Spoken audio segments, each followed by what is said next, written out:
नमस्कार, आप देख रहे हैं खबरों का सबसे विश्वसनीय और धमाकेदार बुलेटिन न्यूज ब्लास्ट और आपके साथ में विजेंद्र सोलंकी। मेडिकल कॉलेजों में कोविड रोगियों को उपलब्ध सेवाओं की होगी ऑडिट। चिकित्सा शिक्षा विभाग ने सुविधाओं की ऑडिट के लिए 6 टीमों का गठन किया है। प्रत्येक टीम में रहेंगे 4 वरिष्ठ चिकित्सक। चिकित्सा शिक्षा सचिव वैभव गालरिया ने बताया कि ये टीमें मेडिकल कॉलेजों में जाएंगी और कोविड रोगियों का निरीक्षण करेंगी, उपलब्ध सुविधाओं का विश्लेषण और निगरानी करेंगी। इन ऑडिट टीमों का मुख्य कार्यक्षेत्र म्यूकरमाइकोसिस यानी कि black fungus audit, prescription audit, ICU audit, दवा और ऑक्सीजन ऑडिट होगा।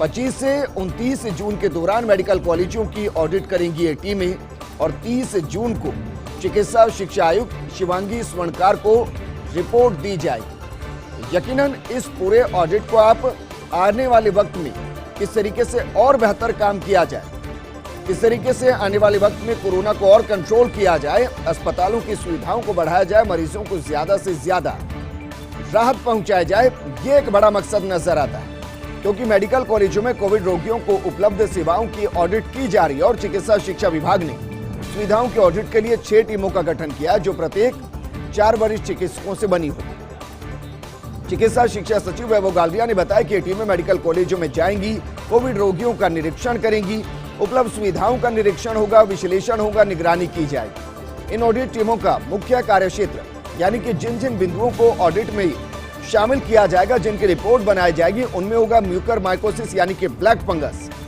इसको ऑडिट किया जाएगा। प्रिस्क्रिप्शन किस तरीके की बीमारी के दौरान दी गई उसका ऑडिट होगा, आईसीयू का ऑडिट होगा, दवा का ऑडिट होगा, ऑक्सीजन का ऑडिट होगा। 4 दिन ये चलेगा, 25 से 29 जून और उसके बाद 30 जून को चिकित्सा शिक्षा आयुक्त शिवांगी स्वर्णकार को रिपोर्ट सौंप दी जाए। यानी कि कहा जा सकता है कि कोविड रोगियों को उपलब्ध सुविधाओं का मेडिकल टीमें ऑडिट करेंगी। एसएमएस मेडिकल कॉलेज टीम करेगी अजमेर के जेएलएन मेडिकल कॉलेज में ऑडिट। इस दौरान जो डॉक्टर इस टीम में शामिल होंगे उनके नाम हम आपको बता रहे हैं। डॉक्टर रमेश चौधरी इस टीम में होंगे, डॉक्टर सिद्धार्थ शर्मा होंगे, डॉक्टर सुजाता अग्रवाल होंगी और डॉक्टर अंजनी शर्मा होंगी। क्योंकि एक टीम के अंदर 4 डॉक्टरों को शामिल किया गया, वरिष्ठ डॉक्टरों को शामिल किया गया। एसएमएस मेडिकल कॉलेज को ऑडिट करेगी कोटा मेडिकल कॉलेज की टीम और इस टीम के अंदर जो डॉक्टर शामिल होंगे वो हैं डॉक्टर मीनाक्षी शारदा, डॉक्टर विजय मीना, डॉक्टर मनोज सिंघल और डॉक्टर मोहित अजमेरा। इन 4 डॉक्टरों की टीम बनाई गई है, वरिष्ठ डॉक्टर हैं और ये ऑडिट करेंगे। वहीं राजकीय चिकित्सा कॉलेज कोटा की ऑडिट जेएलएन मेडिकल कॉलेज की टीम करेगी और इस टीम के अंदर शामिल है doctor Veena Mathur, doctor Harish, doctor Jayprakash और डॉक्टर योगेश असीर। अगर बात बीकानेर की जाए तो बीकानेर के सरदार पटेल मेडिकल कॉलेज का निरीक्षण जोधपुर की टीम करेगी और इस टीम के अंदर शामिल होंगे डॉक्टर संपूर्णानंद मेडिकल कॉलेज के doctor Arvind Kumar Jain, doctor Mohan Makwana, doctor Naveen Paliwal और डॉक्टर महेंद्र चौहान शामिल हैं जो निरीक्षण करें।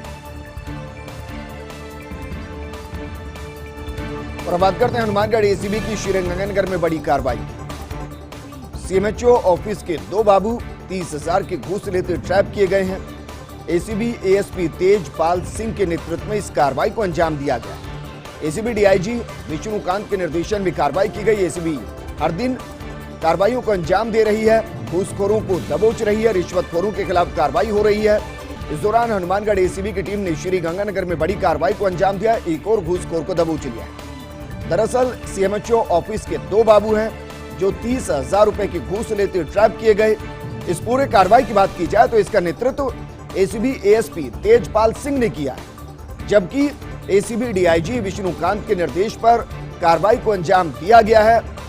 परिवादी के तहत यह कार्रवाई की गई, यानी कि परिवादी ने शिकायत की, उसके बाद सत्यापन हुआ और सत्यापन के बाद यह कार्रवाई की गई। या एसीबी के पास खुद ही इस तरीके की जानकारी लगी कि सीएमएचओ ऑफिस के 2 बाबू हैं जो 30,000 की घूस ले सकते हैं।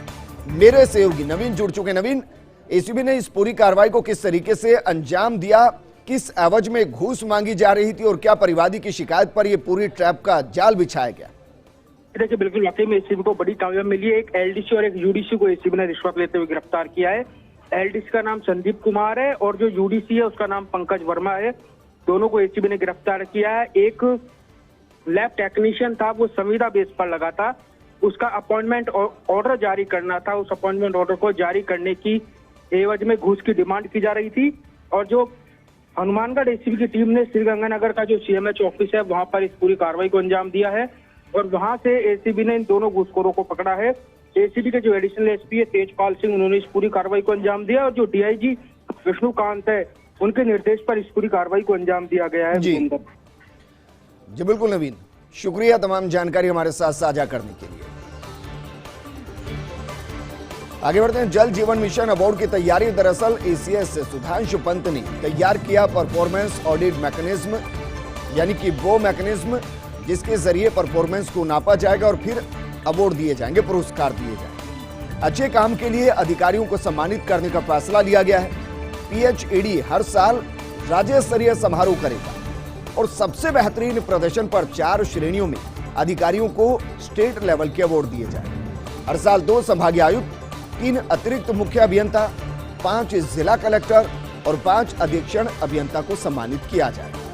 हर अधिकारी के लिए मूल्यांकन के नंबर तय किए गए हैं। कार्य दक्षता के आधार पर, यानी कि एक्सपर्टीज के आधार पर ये नंबर दिए जाएंगे। मूल्यांकन के लिए अलग अलग पैरामीटर्स निर्धारित किए गए हैं। संभागीय आयुक्तों को बड़ा टास्क दिया गया। 2021-22 के एक्शन प्लान के लक्ष्यों की तुलना में हर घर नल कनेक्शन पर अंक दिए जाएंगे। इस कैटेगरी में 60 अंकों में से अंक दिए जाएंगे। सभी घरों में नल कनेक्शन वाले गांव की संख्या के आधार पर 40 अंकों से अंक दिए जाएंगे। रीजन के प्रभारी एसीई की रैंकिंग 3 मापदंडों के आधार पर तय होगी।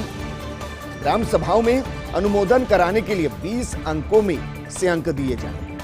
हर घर नल कनेक्शन की संख्या के लिए 50 अंकों में से अंक मिलेंगे। वहीं सभी घरों में नल कनेक्शन वाले गांव की संख्या के आधार पर 30 अंकों में से अंक दिए जाएंगे। उसके बाद जो सबसे बेहतरीन काम करते हुए नजर आएंगे उनको पुरस्कार दिया जाएगा। प्रशासन शहरों के संग अभियान के तहत बनाई गई कमेटी शहरों का ड्रोन सर्वे और आईटी प्रोजेक्ट के संबंध में सिफारिश के लिए कमेटी बनाई गई है। मुख्य नगर नियोजक आरके विजयवर्गीय की अध्यक्षता में कमेटी बनाई गई। कमेटी में अलग अलग एजेंसियों की 5 अधिकारियों को शामिल किया गया है। इस कमेटी की रिपोर्ट के बाद फैसला लिया जाएगा कि शहर का ड्रोन सर्वे कराने और अभियान का कामकाज ऑनलाइन संबंध फैसले लिए जाएंगे। यूडीए सलाहकार जीएस संधू ने आज बैठक ली। बैठक में कमेटी बनाने का फैसला लिया गया।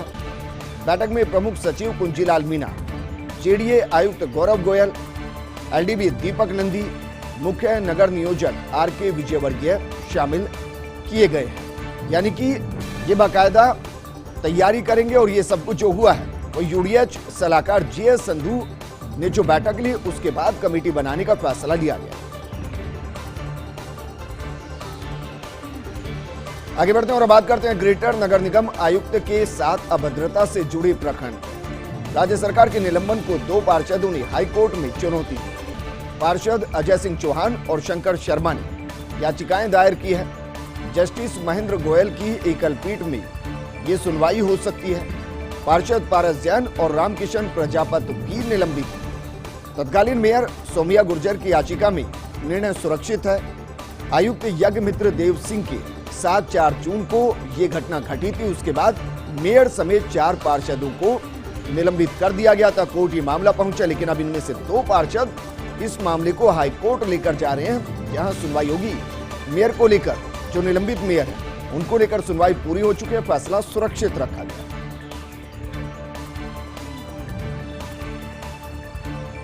और बात करते हैं पधारो महारे देश की। दरअसल पति संग साइना नेहवाल का पर्यटन। देश के विभिन्न पर्यटन स्थलों पर घूमने निकली साइना। कल आगरा में ताजमहल का दीदार किया। आज की जयपुर के झालाना में लेपर्ड सफारी। सोमवार को मथुरा वृंदावन में साइना नेहवाल। साइना के साथ उनकी पति पी कश्यप भी मौजूद हैं। प्रदेश में अन्य पर्यटन स्थलों पर भी साइना नेहवाल जाएंगी।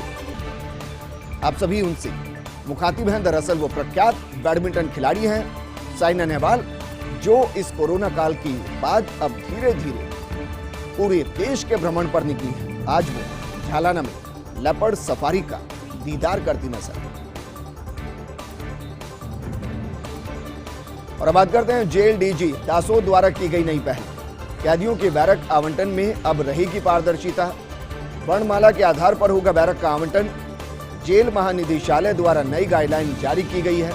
अभी तक स्थानीय जेल प्रशासन करता था ये निर्णय, मगर कई बार पारदर्शिता के अभाव में आती थी शिकायतें, पक्षपात और भ्रष्टाचार की आशंका रहती थी। इन समस्याओं के समाधान के लिए यह फैसला लिया गया और सभी जेल अधिकारियों को इसके लिए निर्देशित किया गया है। बंदियों को अल्फाबेटिकल आधार पर बैरक आवंटित करने के निर्देश दिए गए हैं। जोधपुर जेल में भी इसको लेकर निर्देश दिए गए हैं। उम्मीद करेंगे कि इस नियम की और निर्देश की पालना बखूबी हो और जो कैदी अंदर मौजूद है उनके जरिए इस तरीके की शिकायत आगे ना मिले कि पक्षपात किया गया है, भेदभाव किया गया है, उनसे रिश्वत ली जा रही है। एशिया के टॉप 10 यानी कि सर्वश्रेष्ठ 10 शहरों में शुमार हुआ सूर्यनगरी। पर्यटकों में लोकप्रिय ट्रिप एडवाइजर ने किया शामिल। टॉप सिटी में जोधपुर के अलावा भारत से दिल्ली को भी शामिल किया गया। रीडर्स के फीडबैक के आधार पर सिलेक्शन होता है। जोधपुर का घंटाघर मार्केट शुरू से ही पर्यटकों के लिए आकर्षण का केंद्र रहा है। उम्मीद भवन पैलेस हर साल दुनिया के टॉप 3 होटल में शुमार होता रहा है। परंपरागत बाजार को देखने के लिए विशेष रूप से ये चयन किया गया है और अपने आप में सूर्यनगरी अलग अलग चीजों के लिए, पर्यटन स्थलों के लिए जानी जाती है, लेकिन अब एशिया के टॉप 10 शहरों में वो शुमार हो गई है। लोकप्रिय ट्रिप एडवाइजर में शामिल किया गया। दरअसल जो रीडर्स होते हैं उनके फीडबैक के आधार पर यह सिलेक्शन किया जाता है। नारगढ़ सेंचुरी में वाणिज्य गतिविधियों का प्रकरण। वाणिज्य गतिविधियों को लेकर एनजीटी ने जताई थी नाराजगी। एनजीटी के निर्देशन पर गठित कमेटी पहुंची मौका निरीक्षण के लिए। कमेटी में कलेक्टर के प्रतिनिधि, चीफ वाइल्ड लाइफ वार्डन के प्रतिनिधि और अन्य शामिल हैं। एनजीटी ने उच्च स्तरीय समिति गठित कर जांच और कार्रवाई रिपोर्ट के निर्देश दिए हैं। 4 सप्ताह में कार्रवाई रिपोर्ट प्रस्तुत करने के आदेश दिए गए हैं। कमेटी में जयपुर जिला collector, chief wild life warden और पॉल्यूशन के प्रतिनिधि शामिल हैं। वन्य जीव प्रेमी राजेंद्र तिवारी की याचिका पर यह आदेश दिया गया था। याचिका में तथ्य स्वीकार हुए तो नाहरगढ़ होगा वन विभाग के पास। अब कमेटी आज निरीक्षण कर एनजीटी में रिपोर्ट पेश कर। वहीं जल्द शुरू होगी प्रदेश में पर्यटन गतिविधियां। मेले, उत्सव और पर्यटन इवेंट्स के आयोजन की तैयारी हो रही कार्य योजना।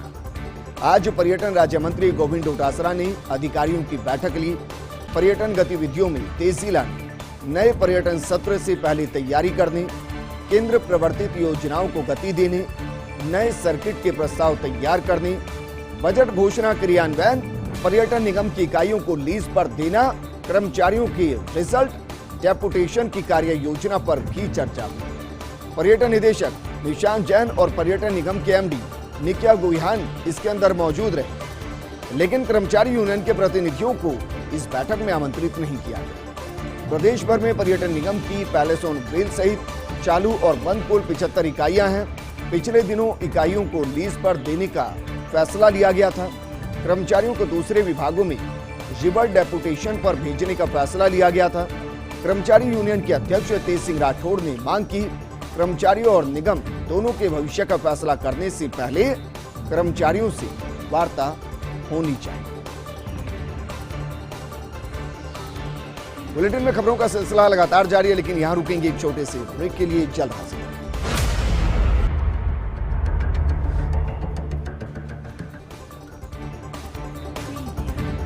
ब्रेक के बाद आपका स्वागत है। संसदीय क्षेत्र कोटा बूंदी के प्रवास पर लोकसभा अध्यक्ष ओम बिरला। आज बूंदी के एक दिवसीय दौरे पर लोकसभा अध्यक्ष बिरला तालेड़ा अक्तासा होते हुए रामगंज बालाजी पहुंचे। बिरला उन परिवारों के बीच पहुंच रहे बिरला जिन्होंने कोरोना में अपनों को खो दिया है, अपनों को गंवा दिया। ऐसे परिवारों का दर्द बांटने की लोकसभा अध्यक्ष ओम बिरला की कोशिश, ताकि उनको पता चले कि उनके नेता उनके दर तक पहुंच रहे हैं, सिर्फ वोट मांगने नहीं, उनके दर्द को बांटने। तालेड़ा में लोकसभा अध्यक्ष ओम बिरला ने प्रबुद्धजनों से संवाद भी किया। कोरोना की दूसरी लहर के बाद अब और ज्यादा सावधानी बरतने का आह्वान भी किया। इस दौरान सामाजिक दूरी, मास्क और सैनिटाइजेशन की नियम मानने की अपील भी की। प्रबुद्धजनों से किया पीड़ित परिवारों की मदद को आगे आने का भी अनुरोध। माता पिता या आय अर्जित करने वाले सदस्य को खो चुके परिवारों का सहारा बनने के लिए कहा गया। ऐसे बच्चों की शिक्षा, प्रशिक्षण और विवाह की जिम्मेदारी सामूहिक तौर पर निभाई जाए ताकि उस परिवार को ऐसे लगे ना कि उसके घर से जो कमाने वाला था वो चला गया, उसको लगे कि पूरा समाज उनके साथ इस मुश्किल दौर में खड़ा हो। एमपी के प्राइवेट यूनिवर्सिटी के डिप्लोमा और डिग्रियों में धांधली। 4 निजी विश्वविद्यालय के डिप्लोमा डिग्रियों में फर्जीवाड़े की बू आ रही है। 413 अभ्यर्थियों के रजिस्ट्रेशन अस्थायी रूप से रद्द कर दिए गए। राजस्थान पैरामेडिकल काउंसिल रद्द किए रजिस्ट्रेशन और दस्तावेजों के भौतिक सत्यापन के बाद किए जाएंगे पूर्ण रूप से रद्द। रेडियोग्राफर, लैब टेक्नीशियन भर्ती में अनियमितताओं की शिकायत पर एक्शन दिखाई दिया और पूरे प्रकरण को लेकर गठित कमेटी ने पहली नजर में आशंका जताई। इन अभ्यर्थियों के दस्तावेजों में फर्जीवाड़े की आशंका जताई गई है। फर्स्ट इंडिया ने प्रमुखता से चलाई थी भर्ती में फर्जीवाड़े की खबरें और उसके बाद ये एक बड़ी खबर आपके सामने। कोरोना के इलाज के बाद जोधपुर एम्स से आसाराम को मिली छुट्टी। कड़ी सुरक्षा के बीच आसाराम को लाया गया जोधपुर सेंट्रल जेल। जेल के बाहर आसाराम के समर्थकों की भीड़ नजर आई। मेडिकल टीम भी पहुंची आसाराम के साथ जोधपुर सेंट्रल जेल। समर्थकों ने जेल के बाहर आसाराम को हाथ जोड़कर दंडवत प्रणाम किया। दरअसल आसाराम चाहते थे कि उनको अस्पताल में भर्ती ना कराया जाए बल्कि आयुर्वेद के जरिए उनका इलाज किया जाए, लेकिन ऐसा हुआ नहीं और वापस अब जेल पहुंच गए। वन्यजीव प्रेमियों और पर्यटकों के लिए वन विभाग से बड़ी खबर है। प्रदेश के दोनों टाइगर रिजर्व में पर्यटन गतिविधियां शुरू होने के आसार नजर आ रहे हैं। एनटीसीए ने सभी प्रदेशों के चीफ वाइल्ड लाइफ वार्डन को पत्र लिखा है। कोविड-19 के हालात को ध्यान में रखते हुए अपने स्तर पर टाइगर रिजर्व खोलने संबंधी पत्र लिखा गया। एनटीसीए के DIG forest doctor Amit Malik ने यह पत्र लिखा है। पत्र पर चर्चा के बाद रणथंभौर सरिस्का में शुरू की जा सकती है पर्यटन गतिविधि। हालांकि 1 जुलाई से 3 महीने के लिए दोबारा बंद करने पड़ेंगे टाइगर पार्क। उस बीच में अगर खुल जाते हैं तो वन्य जीव प्रेमियों के लिए इससे बेहतर कुछ नहीं। कोरोना वैक्सीनेशन में राजस्थान बनाएगा कीर्तिमान। चिकित्सा विभाग की कल 2500 से ज्यादा साइट्स पर वैक्सीनेशन की तैयारी है। इस दौरान 10 लाख लोगों को एक दिन में वैक्सीन की डोज लगाने का लक्ष्य है। इसमें ज्यादातर 18 से 44 साल की एज ग्रुप के लोगों को लगाई जाएगी वैक्सीन। महा कैंपेन के लिए वैक्सीन मैनेजमेंट में जुटे चिकित्सा विभाग के अधिकारी।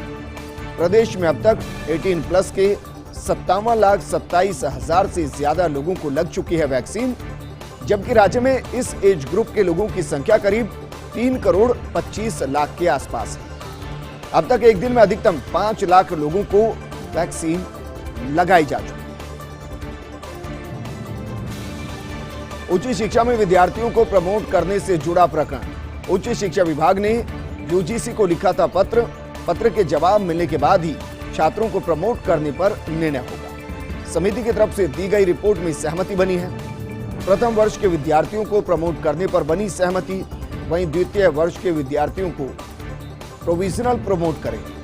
परिस्थितियां अनुकूल होने पर दिसंबर से पहले हो सकती परीक्षाएं और अंतिम वर्ष के विद्यार्थियों की परीक्षा आयोजन पर सहमति। कोर्स को कम करते हुए परीक्षा आयोजित की जाए।